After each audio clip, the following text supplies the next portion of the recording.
Pernah tak korang terfikir dan tertanya-tanya kenapa orang yang ada diabetes ni biasanya doktor suruh berhati-hati kalau terluka dan tersakiti? Bukan terluka yang tu, tapi terluka yang terluka, sebab takut luka ni nanti akan jadi lambat untuk sembuh. Jadi dalam video kali ini, saya nak share dengan anda semua mengapa pesakit diabetes ini, terutamanya yang mempunyai bacaan gula tidak terkawal, akan mempunyai proses penyembuhan luka yang lebih lama berbanding dengan orang yang tidak mempunyai diabetes. Jadi penyakit diabetes, terutamanya yang gulanya tidak terkawal ni, walaupun kecederaan kecil, even kadang-kadang terpijak tulang ikan yang kecil dan selalu selidi pun boleh lambat untuk sembuh, sebab mereka ini lebih terdedah kepada jangkitan kuman. Jangkitan pada luka ini boleh merebak kepada tisu, boleh merebak kepada tulang dan juga boleh merebak kepada kawasan-kawasan lain. Dan jika luka ini tidak dirawat dengan segera, sampai satu tahap ia boleh menyebabkan anggota badan ini, terutamanya dekat kawasan-kawasan yang sering berlaku kecederaan, bahagian kaki atau bahagian tangan ini terpaksa untuk dipotong sebabkan sudah pun teruk, dan ada kes boleh membawa kepada maut. Saya pernah jumpa banyak pasien dekat hospital yang mana doktor refer kami dietitian ni untuk bagi konsultasi diet secara individu. Terpaksa dipotong kaki, terpaksa dipotong tangan sebabkan hanya terluka kecil saja. Dan bila saya tanya kenapa,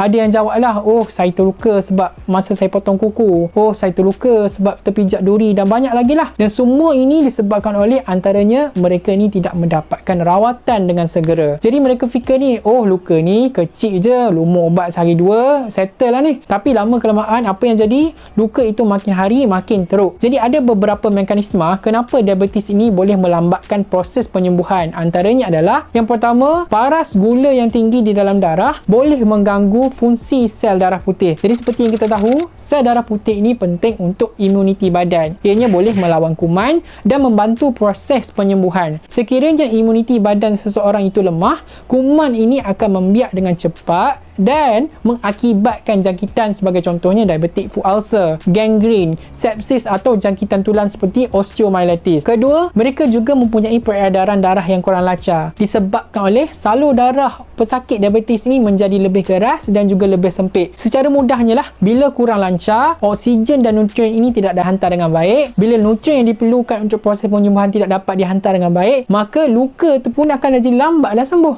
Jadi yang terakhir pula adalah individu yang mempunyai bacaan gula tidak terkawal ini kebiasaannya mempunyai masalah dengan sistem saraf atau disebut sebagai neuropati. Mereka ini akan kurang sensitif kepada kesakitan. Deria sakit mereka ni akan kurang berfungsi dengan baiklah. Even kadang-kadang mereka sendiri pun tidak sedar ada luka. Kadang-kadang bila cek tapak kaki, aku dah terluka. Sebab itulah pesakit diabetes ini dinasihatkan oleh doktor lah, kalau boleh monitor dan cek setiap hari, takut-takut ada luka, terutamanya dekat kawasan-kawasan yang sering terjadinya luka lah. Dan pastikan diri itu sentiasa bersih. Kalau terluka, bersih elok-elok bandage, tukar bandage dan makanlah ubat yang diberi oleh doktor, iaitu ubat antibiotik. Sebab tu Tuhan ni bagi hanya sekali sahaja tangan dan kaki ni. Tak ada orang lain dah nak jaga selain daripada kita. Jadi macam mana kita nak jaga? Jaga pemakanan, kurangkan manis, kurangkan berlemak, kurangkan berat badan, rajinkan bersenam dan jangan lupa makan ubat. Muka manis tak apa, jangan kecil manis sudah.